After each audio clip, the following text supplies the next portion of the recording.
رمضان کی ابتدا ہے، آپ کے علم میں ہے اس وقت مسلمانوں کا ایک جذبہ اور مسلمانوں کے اندر ایک شعور اجاگر ہوتا ہے کہ قرآن مجید سے اپنے تعلق کو مضبوط تر کریں۔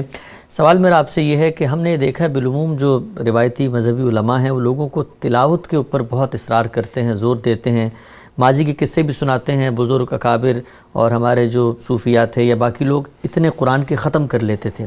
رمضان کے اندر قرآن سے جو ایک مسلمان کا تعلق پیدا ہوتا ہے اور شعوری طور پہ بیدار ہوتا ہے، اس کی خواہش ہوتی ہے کہ وہ قرآن سے اپنا رشتہ مضبوط کرے۔ کیا طریقہ، کیا لاہ عمل ہے؟ قرآن کی تلاوت ہو، قرآن کا ترجمہ پڑھا جائے، یا ان دونوں کے درمیان کوئی توازن ہو؟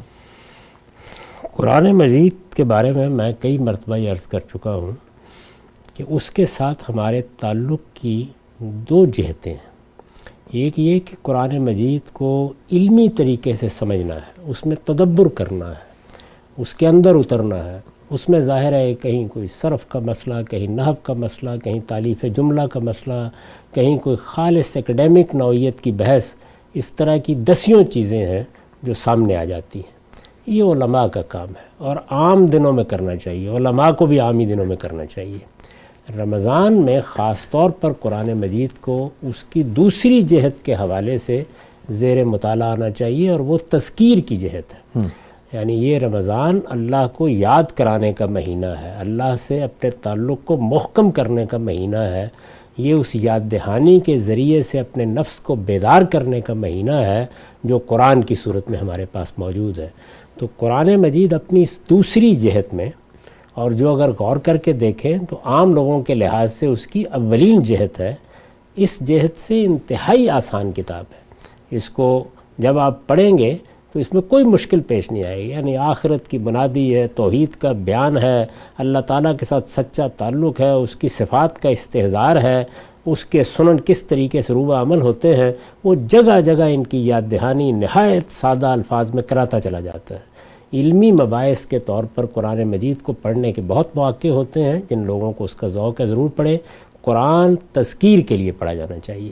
اس تذکیر میں ایک تذکیر وہ ہے کہ جو اللہ تعالیٰ کی کسی نشانی کے ساتھ تعلقی سے پیدا ہو جاتی ہے۔ تو آپ تلاوت کریں گے اگر، اور نہیں بھی سمجھ رہے ہوں گے اور تلاوت کریں گے، تو یہ جو ایک ایمان کا تعلق ہے کہ یہ میرے پروردگار کی کتاب ہے، یہ کتاب اس نے نازل کی ہے، یہ لفظ اس کے ہے، یہ کلام اس کا ہے، تو اس کا بڑا گہرا نفسیاتی اثر ہوتا ہے۔ اس لیے اس کی بھی تحقیر نہیں کرنی چاہیے۔ لیکن قرآن مجید اس لیے تو نازل نہیں ہوا کہ اس کو بے سوچے پڑھا جائے، قرآن مجید کو سمجھ کر پڑھنا چاہیے۔ اس لیے بہترین بات یہ ہوگی کہ تلاوت بھی کریں اور اس کے ساتھ کوئی اچھا ترجمہ بھی پڑھیں، اور کوشش کریں کہ کم سے کم اس رمضان میں ایک بار پورے قرآن مجید کا ترجمہ لوگ پڑھ لیں۔ اچھے ترجمے موجود ہیں، ہر مدرسہ فکر کے علماء نے ترجمے کر دیے ہیں۔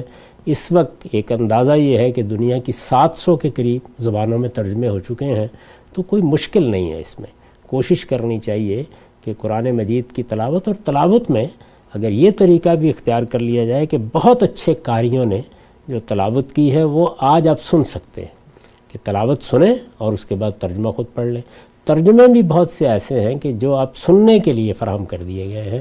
تو یہ اہتمام کرنا چاہیے کہ نہ قرآن مجید اپنے معانی اور مطالب کے لحاظ سے بیگانہ ہو جائے ہمارے لیے، اور نہ یہ کہ جو اس کے الفاظ ہیں، جو اس کا حسن ہے، جو اللہ تعالیٰ کے ساتھ ایک تعلق پیدا کرتے ہیں، اس سے ہم محروم ہو جائیں۔ تو دونوں چیزوں کو آپ متوازی رکھیے، اسی سے خیر و برکت حاصل ہوگی۔ جو لوگ تنہا تلاوت پہ اکتفا کرتے ہیں، وہ قرآن مجید کے اندر تذکیر کیا ہے، قرآن کیا بات کہتا ہے، وہ اپنے رب کی کیسے یاد دہانی کراتا ہے، ان چیزوں سے محروم ہوتے ہیں۔ اور جو صرف ترجمہ پڑھتے ہیں وہ یہ چیزیں تو بدرجہ عتم پا لیتے ہیں، لیکن قرآن مجید کی جو ایک کلام اللہ ہونے کی حیثیت سے حلاوت ہے، بعض اوقات اس سے محروم ہو جاتے ہیں۔ تو دونوں کو ساتھ رکھنے کی صحیح کرنی چاہیے۔ ٹھیک ہے، ہم سے بہت ہی آپ نے تفصیل سے بتایا۔ غامدی صاحب کا اپنا جو ترجمہ ہے وہ بھی موجود ہے، آپ ان کی ویب سائٹ پہ جا کے پڑھ سکتے ہیں، مکمل ترجمہ وہاں پر پڑھنے کے لیے بھی موجود ہے، اور پڑھا ہوا بھی موجود ہے، رمضان میں سننا چاہیں تو سن بھی سکتے ہیں۔